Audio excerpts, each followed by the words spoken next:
Bonjour à tous et à toutes, aujourd'hui on se retrouve dans l'exercice Icon numéro 424. Alors cet exercice, nous recevons un string et un nombre k éléments.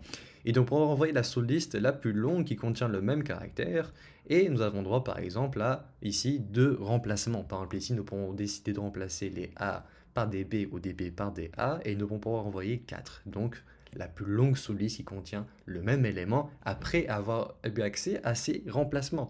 Par exemple ici nous avons cette sous-liste avec un remplacement possible. Donc ici, on pourra décider de remplacer le premier B par A, donc d'avoir une sous-liste de 4 A, donc on aura envoyé 4. Alors, le secret de cet exercice-là, il est très simple, c'est qui on décide de remplacer et qui on décide pas de remplacer. Donc c'est très simple, l'idée c'est que la lettre qui se retrouve la moins fréquente sera remplacée parce qu'on n'a pas des remplacements illimités. Donc on va essayer de rentabiliser au maximum de remplacements. Donc ici par exemple, la lettre qui se retrouve la moins fréquente c'est B, donc on va décider de la remplacer elle par A et pas le contraire. On va pas décider de remplacer un A par un B car on perdrait au change. Donc en termes de code, qu'est-ce qu'on doit faire à chaque fois? On doit essayer de trouver le caractère le plus fréquent et le caractère le moins fréquent par définition. Alors qu'est-ce qu'on fait? On utilise ici une hashmap avec la clé c'est le caractère, la valeur c'est la fréquence de chaque caractère. Ici ce sera notre compteur pour savoir quel est le nombre de la lettre la plus fréquente, la fréquence de la lettre la plus fréquente. Ici on va pouvoir le calculer directement. Alors comment ça marche?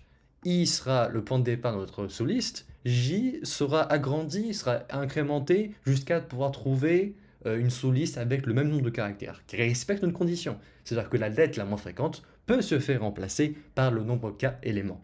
Donc ici directement on essaie de voir est-ce que notre sous-liste moins la lettre la plus fréquente est inférieure ou est égale à k.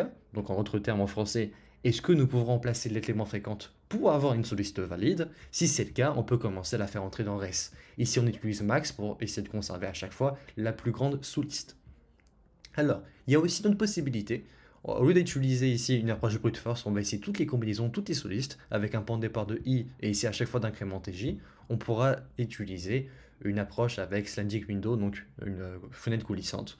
Donc ici avec un pointeur gauche, un pointeur droit, à chaque fois on va incrémenter le pointeur droit en mettant à jour notre hmap. La hmap c'est le même principe ici, la clé c'est le caractère et la valeur c'est la fréquence. Dès que nous retrouvons avec une fenêtre coulissante qui n'est pas valide, c'est-à-dire qu'on n'a pas assez de remplacements possibles pour pouvoir rendre la fenêtre coulissante avec le même caractère, alors qu'est-ce qu'on fait? On va réduire nos fenêtres coulissantes. Alors comment on fait? On va incrémenter L, donc réduire la fenêtre coulissante et mettre à jour notre hmap. Car dans notre hmap, il faudra toujours suivre le cours de notre fenêtre coulissante. Si une fenêtre coulissante a par exemple 3A et qu'on réduit la fenêtre coulissante à 2A, il faudra mettre à jour que A il passe de 3 à 2.